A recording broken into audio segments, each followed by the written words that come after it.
Hello guys! Karon maduming Isla Mercedes kay mangwarta mi samtang wala pa'y klase. Mangupras mi dito guys. Naa na mi diri sa suba guys. Padulong ni mi ana sa Isla Mercedes guys. After 30 minutes nga pagbugsay nakaabot na mi diri guys. So karon naa na mi diri sa saka guys. Padulong na mi ana sa among payag-payag guys. Pero, before mi musabak sa matinding labanan guys, mukaw na mi guys, kay gutom na kaayo, ug para naida kong kusog unya.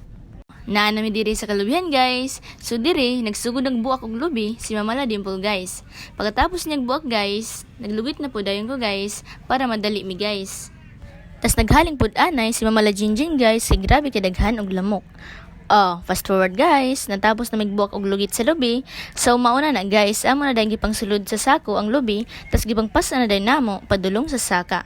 Kaboy na diri guys, pero laban gihapon kay para makakwarta mi guys, para nami pambayad sa among boarding house. So diri ra taman guys. Bye bye.